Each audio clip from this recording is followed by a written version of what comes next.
ce lieu de ta présence. Nous avons besoin de toi. Mon plus grand combat,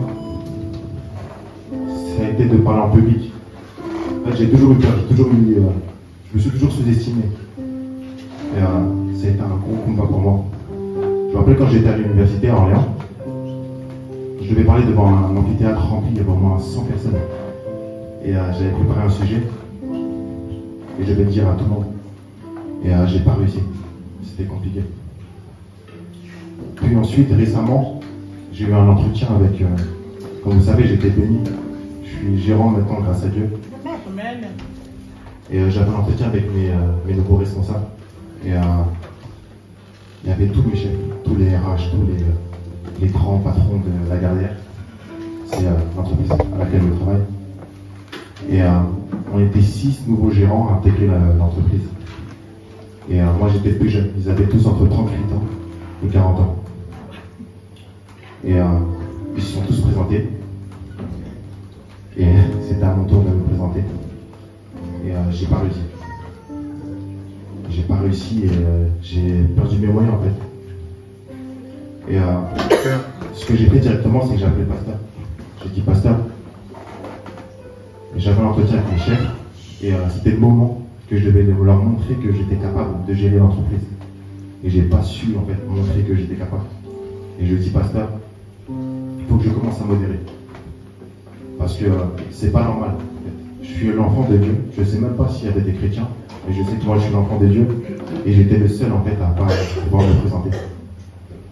Et du coup c'est pour ça que je suis aujourd'hui.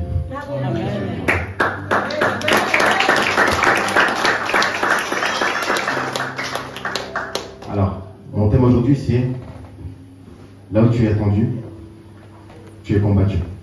Amen. Alors, est-ce que vous pouvez dire à votre voisin, là où tu es attendu, tu es combattu. Amen, amen.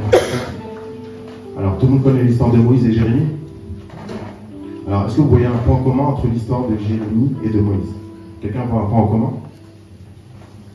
Non? Ok. Alors, le point en commun, c'est que les deux manquaient de confiance en soi. Les deux manquaient de confiance en soi. Ils manquaient de l'estime en soi. Moïse, il était bête. Quand Dieu l'a appelé, Moïse, il a regardé à lui-même, il a dit non, mais Seigneur, je ne sais même pas parler. Jérémie était jeune, c'était un jeune enfant. Et Dieu l'a appelé. Et il a dit, Seigneur, je suis trop jeune. Alors nous allons aller dans Jérémie 1, verset 4 à 7. Alors je vais lire.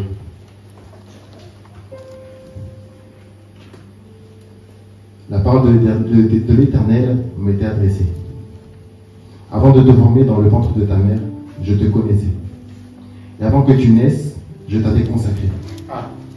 Je t'avais destiné prophète pour les nations. J'ai répondu, ah Seigneur l'Éternel, je ne sais pas parler. Je suis trop jeune. L'Éternel m'a dit, ne prétends pas que tu es trop jeune, car tu iras trouver tous ceux vers qui je t'enverrai. Et tu diras tout ce que je t'en donnerai. Est-ce qu'on peut aller aussi dans Exode 4, verset 10? Si quelqu'un là, est-ce qu'il peut lire?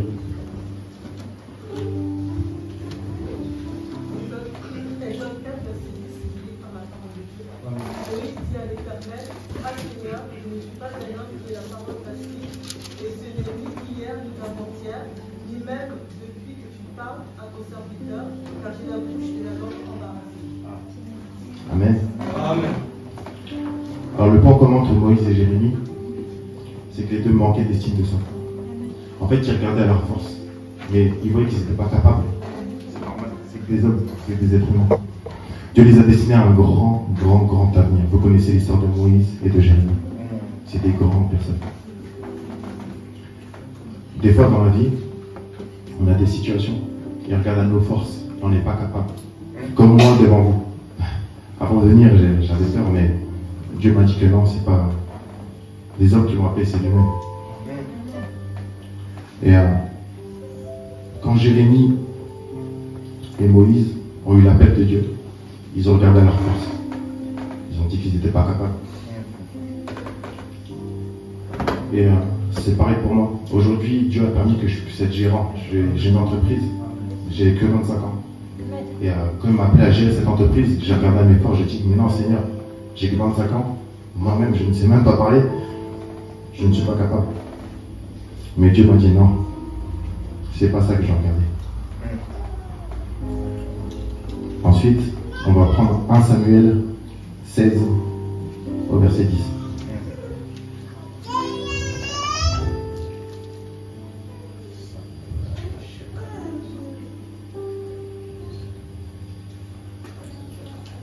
Quelqu'un là?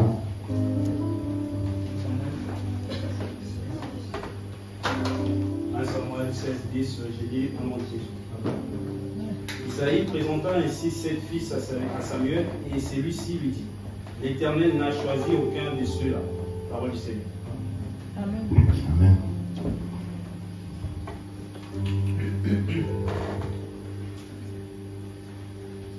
Dans ce cas, c'est Samuel qui a été emmené dans la famille de David. Et son père, il avait 6 enfants. Et David était illégitime. C'est lui qui s'occupait des moutons. C'était l'enfant sur lequel on misait le moins. On ne misait pas sur David. Et dans ce cas de figure, c'était pas David qui manquait d'estime de soi. C'était son père. Il disait qu'il n'était pas capable. Et nous, des fois, on a dit, en fait, on a des personnes qui ne nous croient pas capables. En fait, ils nous rabaissent. Et en fait, on croit ce qu'ils nous disent. Mais ce n'est pas ce que Dieu nous demande. Dieu nous demande à regarder à lui. Jérémie était faible. Moïse était faible.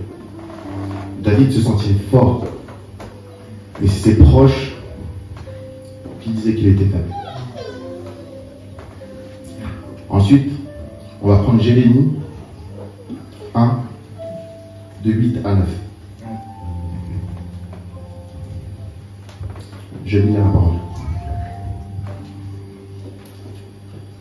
N'aie pas peur d'eux, car je suis moi-même avec toi pour te délivrer, déclare l'Éternel. Puis l'Éternel a tendu la main et a touché ma bouche, avant d'ajouter, j'ai mis mes paroles dans ta bouche. Amen. Amen. Ensuite,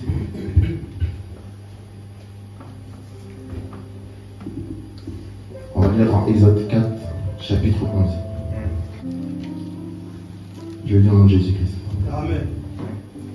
L'Éternel lui dit, qui a donné une bouche à l'homme? Qui rend muet ou sourd, capable de voir l'aveugle, de voir ou aveuglé?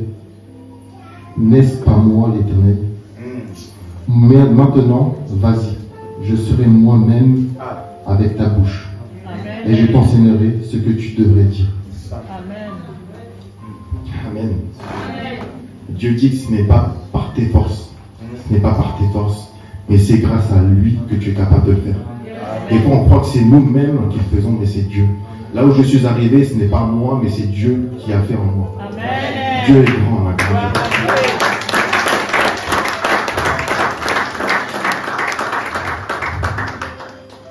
Amen.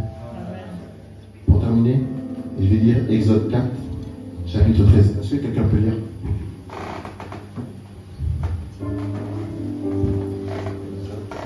Exode 4, Exode chapitre 4, verset 13. Désolé.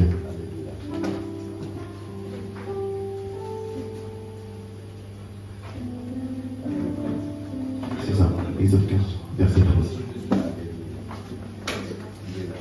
L'union de Jésus. Exode 4, chapitre 13. Exode chapitre 4, verset 13. Moïse dit, ah Seigneur, on voit quelqu'un d'autre que moi. Amen. Amen. À chaque fois que tu ne fais pas la volonté de Dieu, à chaque fois que tu ne surmontes pas ce que Dieu te dit, sache que tu demandes à Dieu d'envoyer quelqu'un d'autre. Quand tu n'acceptes pas le poste que Dieu veut pour toi, quand tu n'acceptes pas la volonté de Dieu, tu demandes à Dieu d'envoyer quelqu'un d'autre. Tu donnes ta bénédiction à quelqu'un d'autre. Accepte la difficulté, parce que dans la difficulté, tu auras une bénédiction. Accepte quand c'est difficile, parce que dans la difficulté, c'est Dieu qui va te bénir. Dans la difficulté que Dieu nous bénit. Tu es capable. Ne regarde pas par tes forces. Ne regarde pas par tes forces. Ne te regarde pas. Depuis que je suis tout petit, j'ai manqué d'estime de moi. J'ai toujours regardé par mes forces, par ce que moi je suis capable de faire. Quand je suis arrivé ici au tabernacle, et que j'étais assis tout derrière, et que j'ai vu le pasteur prêcher, et les paroles, j'ai vu un père en fait, à travers les paroles du pasteur. Quand j'ai eu ma relation avec Dieu, Dieu m'a montré que c'était pas lui qui était, c'était pas moi qui faisais, mais c'était lui qui faisait en moi. Aujourd'hui, j'ai une place particulière dans une entreprise. Aujourd'hui, je suis une personne que je n'ai jamais pensé devenir. Et ce n'est pas par mes propres forces, c'est par